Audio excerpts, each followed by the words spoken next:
श्री बजरंगरक्षा स्तोत्रम्।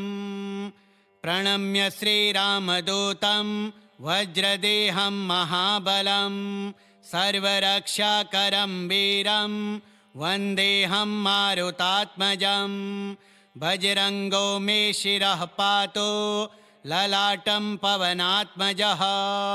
नेत्रे मे अञ्जनीसूनुः कर्णौ पातु महावीर्यवान्। नासां पातु हनुमान् मे मुखं पातु रघुप्रियः। जिह्वां पातु महातेजाः कण्ठं पातु कपिध्वजः। स्कन्धौ पातु महाबाहु भुजौ पातु महाबलः। करौ पातु रणेशूरो हृदयं पातु भीमविक्रमः।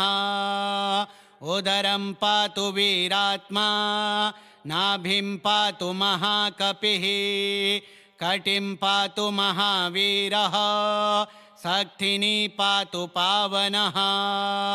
ऊरो पातु महाकायो जानुनी पातु लङ्घनः। जङ्घे पातु महावेगः पादौ पातु हरिप्रियः। भूतप्रेतपिशाचादि यक्षराक्षससम्भवात् अपस्मारभयाद्घोरात् पातु मां मारुतात्मजः। ग्रहपीडाभयाद्भीतात् विषशस्त्राग्निसम्भवात् जलस्थलभयाद्घोरात् पातु मां मञ्जनीसुतः। आपद्भयाद् नित्यं मे शत्रुच्छेदभयात् तथा राजदण्डभयाद्घोरात् पातु मां रामसेवकः। विघ्नबाधाप्रशमनं क्लेशदुःखनिवारणं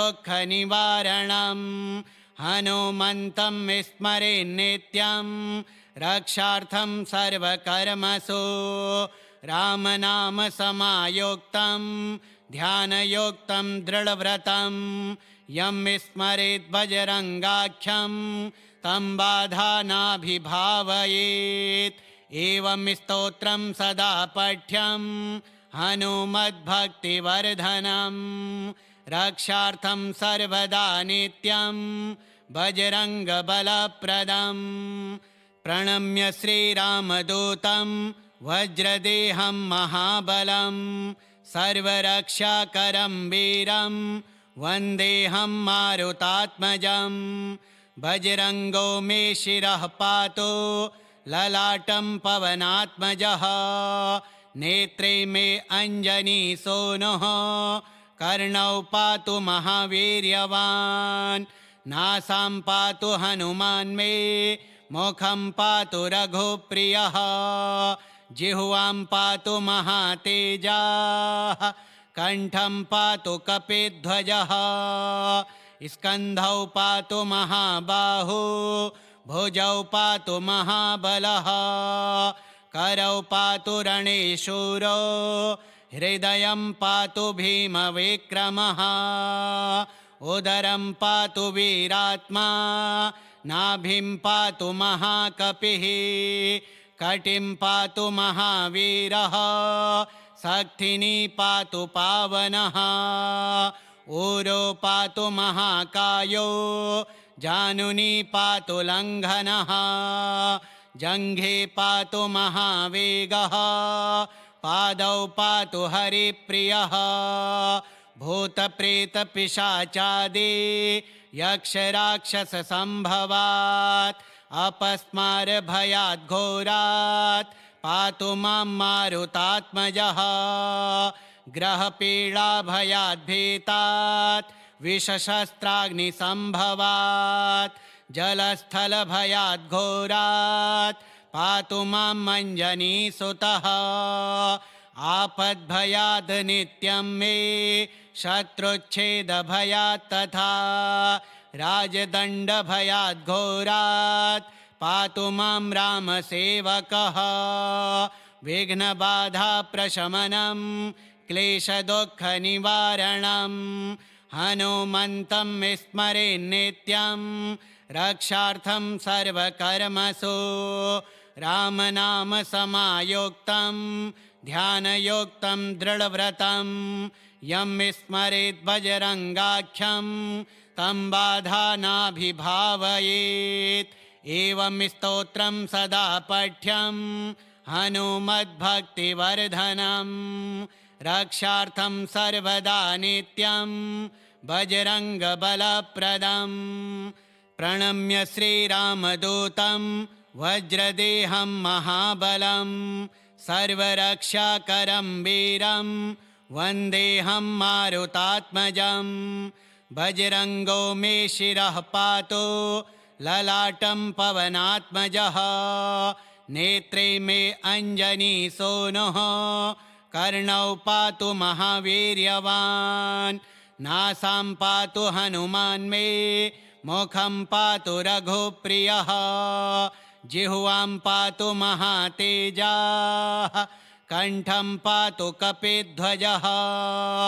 स्कन्धौ पातु महाबाहु भुजौ पातु महाबलः करौ पातु रणेशूरो हृदयं पातु भीमविक्रमः।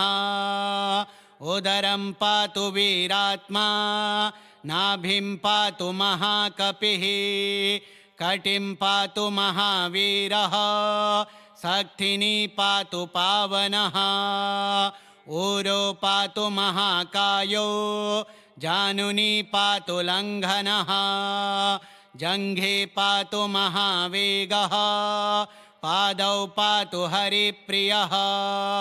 भूतप्रेतपिशाचादि यक्षराक्षससम्भवात् अपस्मारभयात् घोरात् पातु मां मारुतात्मजः। ग्रहपीडाभयात् भीतात् विषशस्त्राग्निसम्भवात् जलस्थलभयात् घोरात् पातु मां अञ्जनीसुतः। आपद्भयात् नित्यं मे शत्रुच्छेदभयात् तथा राजदण्डभयात् घोरात् पातु मां रामसेवकः। विघ्नबाधाप्रशमनं क्लेशदुःखनिवारणं हनुमन्तं स्मरेन्नित्यं रक्षार्थं सर्वकर्मसु। रामनाम समायुक्तं ध्यानयुक्तं दृढव्रतं यं स्मरेत् बजरंगाख्यं तं बाधा नाभिभावयेत्। एवं स्तोत्रं सदा पठ्यं हनुमद्भक्तिवर्धनं रक्षार्थं सर्वदा नित्यं बजरंगबलप्रदं। प्रणम्य श्रीरामदूतं वज्रदेहं महाबलं सर्वरक्षाकरं वीरं वन्देऽहं मारुतात्मजं। बजरंगो मे शिरः पातु ललाटं पवनात्मजः नेत्रे मे अञ्जनीसूनुः कर्णौ पातु महावीर्यवान्। नासां पातु हनुमान् मे मुखं पातु रघुप्रियः जिह्वां पातु महातेजाः कण्ठं पातु कपिध्वजः। स्कन्धौ पातु महाबाहु भुजौ पातु महाबलः करौ पातु रणेशूरो हृदयं पातु भीमविक्रमः। उदरं पातु वीरात्मा नाभिं पातु महाकपिः कटिं पातु महावीरः शक्तिनी पातु पावनः।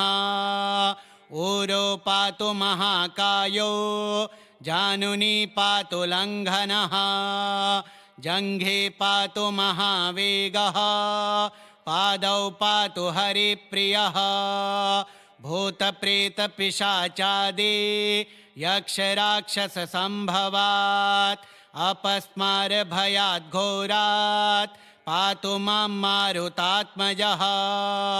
ग्रहपीडाभयात् भीतात् विषशस्त्राग्निसम्भवात् जलस्थलभयात् घोरात् पातु मां मञ्जनीसुतः आपद्भयाद् नित्यं मे शत्रुच्छेदभयात् तथा राजदण्डभयाद् घोरात् पातु मां रामसेवकः विघ्नबाधाप्रशमनं क्लेशदुःखनिवारणं हनुमन्तं स्मरेन्नित्यं रक्षार्थं सर्वकर्मसु रामनामसमायुक्तं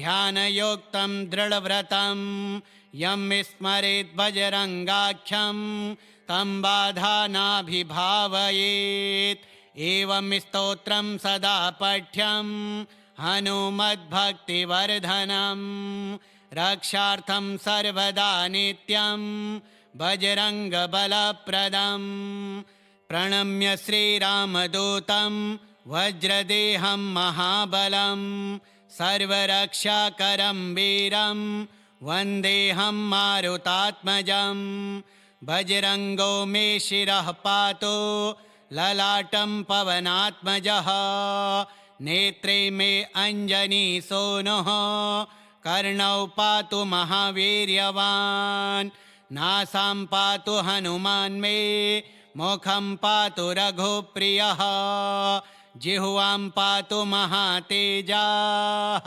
कण्ठं पातु कपिध्वजः स्कन्धौ पातु महाबाहु भुजौ पातु महाबलः करौ पातु रणेशूरो हृदयं पातु भीमविक्रमः उदरं पातु वीरात्मा नाभिं पातु महाकपिः कटिं पातु महावीरः शक्तिनी पातु पावनः ऊरो पातु महाकायो जानुनी पातु लङ्घनः जङ्घे पातु महावेगः पादौ पातु हरिप्रियः भूतप्रेतपिशाचादि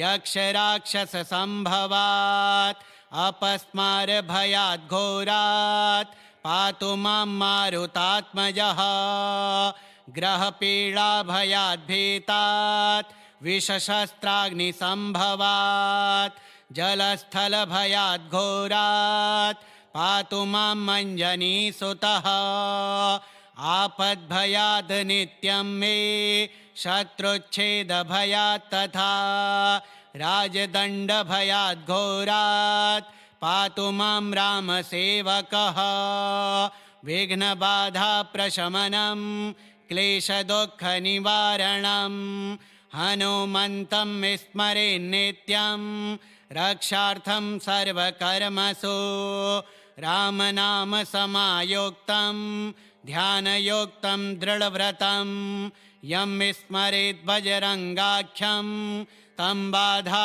नाभिभावयेत् एवं स्तोत्रं सदा पठ्यं हनुमद्भक्तिवर्धनं रक्षार्थं सर्वदा नित्यं बजरङ्गबलप्रदं प्रणम्य श्रीरामदूतं वज्रदेहं महाबलं सर्वरक्षाकरं वीरं वन्देऽहं मारुतात्मजं बजरङ्गो मे शिरः पातु ललाटं पवनात्मजः नेत्रे मे अञ्जनीसूनुः कर्णौ पातु महावीर्यवान् नासां पातु हनुमान् मे मुखं पातु रघुप्रियः जिह्वां पातु महातेजाः कण्ठं पातु कपिध्वजः स्कन्धौ पातु महाबाहु भुजौ पातु महाबलः करौ पातु रणेशूरो हृदयं पातु भीमविक्रमः उदरं पातु वीरात्मा नाभिं पातु महाकपिः कटिं पातु महावीरः शक्तिनी पातु पावनः ऊरो पातु महाकायो जानुनी पातु लङ्घनः जङ्घे पातु महावेगः पादौ पातु हरिप्रियः भूतप्रेतपिशाचादि यक्षराक्षससम्भवात् अपस्मारभयात् घोरात् पातु मां मारुतात्मजः ग्रहपीडाभयात् भीतात् विषशस्त्राग्निसम्भवात् जलस्थलभयात् घोरात् पातु मां मञ्जनीसुतः आपद्भयाद् नित्यं मे शत्रुच्छेदभयात् तथा राजदण्डभयात् घोरात् पातु मां रामसेवकः विघ्नबाधाप्रशमनं क्लेशदुःखनिवारणं हनुमन्तं विस्मरेन्नित्यं रक्षार्थं सर्वकर्मसु रामनामसमायुक्तं ध्यानयुक्तं दृढव्रतं यं विस्मरेत् बजरङ्गाख्यं तं बाधा नाभिभावयेत् एवं स्तोत्रं सदा पठ्यं हनुमद्भक्तिवर्धनं रक्षार्थं सर्वदा नित्यं बजरङ्गबलप्रदं प्रणम्य श्रीरामदूतं वज्रदेहं महाबलं सर्वरक्षाकरं वीरं वन्देऽहं मारुतात्मजं बजरङ्गो मे शिरः पातु ललाटं पवनात्मजः नेत्रे मे अञ्जनीसूनुः कर्णौ पातु महावीर्यवान् नासां पातु हनुमान् मे मुखं पातु रघुप्रियः जिह्वां पातु महातेजाः कण्ठं पातु कपिध्वजः स्कन्धौ पातु महाबाहु भुजौ पातु महाबलः करौ पातु रणेशूरो हृदयं पातु भीमविक्रमः उदरं पातु वीरात्मा नाभिं पातु महाकपिः कटिं पातु महावीरः शक्तिनी पातु पावनः ऊरो पातु महाकायो जानुनी पातु लङ्घनः जङ्घे पातु महावेगः पादौ पातु हरिप्रियः भूतप्रेतपिशाचादि यक्षराक्षससम्भवात् अपस्मारभयात् घोरात् पातु मां मारुतात्मजः ग्रहपीडाभयात् भीतात् विषशस्त्राग्निसम्भवात् जलस्थलभयात् घोरात् पातु मां मञ्जनीसुतः आपद्भयाद् नित्यं मे शत्रुच्छेदभयात् तथा राजदण्डभयात् घोरात् पातु मां रामसेवकः विघ्नबाधाप्रशमनं क्लेशदुःखनिवारणं हनुमन्तं विस्मरेन्नित्यं रक्षार्थं सर्वकर्मसु रामनामसमायुक्तं ध्यानयुक्तं दृढव्रतं यं विस्मरेत् बजरङ्गाख्यं तं बाधा नाभिभावयेत् एवं स्तोत्रं सदा पठ्यं हनुमद्भक्तिवर्धनं रक्षार्थं सर्वदा नित्यं बजरङ्गबलप्रदं प्रणम्य श्रीरामदूतं वज्रदेहं महाबलं सर्वरक्षाकरं वीरं वन्देऽहं मारुतात्मजं बजरङ्गो मे शिरः पातु ललाटं पवनात्मजः नेत्रे मे अञ्जनीसूनुः कर्णौ पातु महावीर्यवान् नासां पातु हनुमान् मे मुखं पातु रघुप्रियः जिह्वां पातु महातेजाः कण्ठं पातु कपिध्वजः स्कन्धौ पातु महाबाहु भुजौ पातु महाबलः करौ पातु रणेशूरो हृदयं पातु भीमविक्रमः उदरं पातु वीरात्मा नाभिं पातु महाकपिः कटिं पातु महावीरः सक्थिनी पातु पावनः ऊरो पातु महाकायो जानुनी पातु लङ्घनः जङ्घे पातु महावेगः पादौ पातु हरिप्रियः भूतप्रेतपिशाचादि यक्षराक्षससम्भवात् अपस्मारभयात् घोरात् पातु मां मारुतात्मजः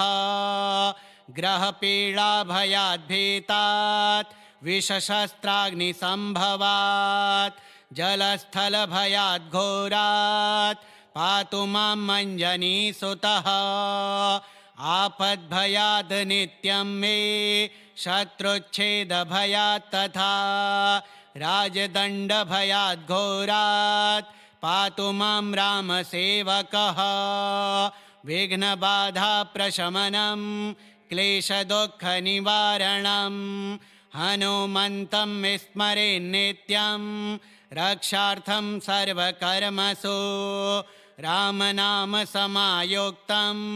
ध्यानयुक्तं दृढव्रतं यं स्मरेत् बजरङ्गाख्यं तं बाधा नाभिभावयेत् एवं स्तोत्रं सदा पठ्यं हनुमद्भक्तिवर्धनं रक्षार्थं सर्वदा नित्यं बजरङ्गबलप्रदं प्रणम्य श्रीरामदूतं वज्रदेहं महाबलं सर्वरक्षाकरं वीरं वन्देऽहं मारुतात्मजं बजरङ्गो मे शिरः पातु ललाटं पवनात्मजः नेत्रे मे अञ्जनीसूनुः कर्णौ पातु महावीर्यवान् नासां पातु हनुमान् मे मुखं पातु रघुप्रियः जिह्वां पातु महातेजाः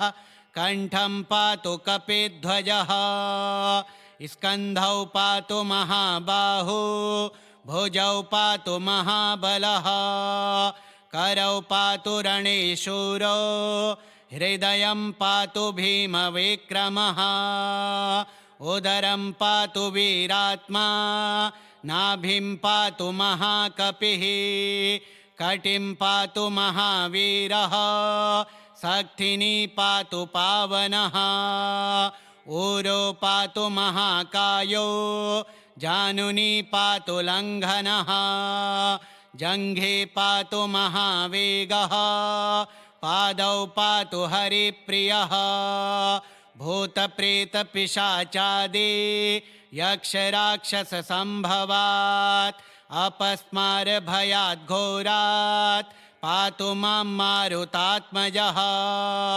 ग्रहपीडाभयात् भीतात् विषशस्त्राग्निसम्भवात् जलस्थलभयात् घोरात् पातु मां मञ्जनीसुतः आपद्भयात् नित्यं मे शत्रुच्छेदभयात् तथा राजदण्डभयात् घोरात् पातु मां रामसेवकः विघ्नबाधाप्रशमनं क्लेशदुःखनिवारणं हनुमन्तं स्मरेन्नित्यं रक्षार्थं सर्वकर्मसु रामनामसमायुक्तं ध्यानयुक्तं दृढव्रतं यं स्मरेत् बजरङ्गाख्यं तं बाधा नाभिभावयेत् एवं स्तोत्रं सदा पठ्यं हनुमद्भक्तिवर्धनं रक्षार्थं सर्वदा नित्यं बजरङ्गबलप्रदं प्रणम्य श्रीरामदूतं वज्रदेहं महाबलं सर्वरक्षाकरं वीरं वन्देऽहं मारुतात्मजं बजरङ्गो मे शिरः पातु ललाटं पवनात्मजः नेत्रे मे अञ्जनीसूनुः कर्णौ पातु महावीर्यवान्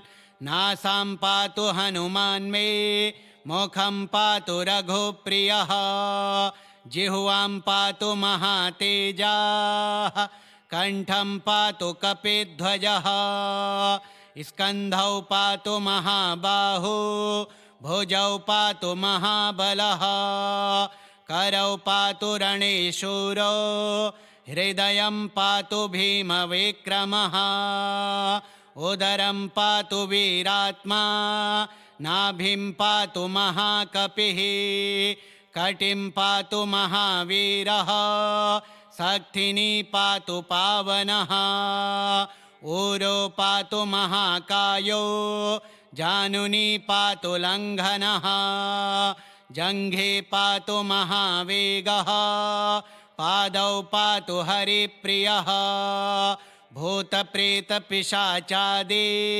यक्षराक्षससम्भवात् अपस्मारभयात् घोरात् पातु मां मारुतात्मजः ग्रहपीडाभयात् भीतात् विषशस्त्राग्निसम्भवात् जलस्थलभयात् घोरात् पातु मां मञ्जनीसुतः आपद्भयात् नित्यं मे शत्रुच्छेदभयात् तथा राजदण्डभयात् घोरात् पातु मां रामसेवकः विघ्नबाधाप्रशमनं क्लेशदुःखनिवारणं हनुमन्तं स्मरेन्नित्यं रक्षार्थं सर्वकर्मसु रामनामसमायुक्तं ध्यानयुक्तं दृढव्रतं यं स्मरेत् बजरङ्गाख्यं तं बाधा नाभिभावयेत्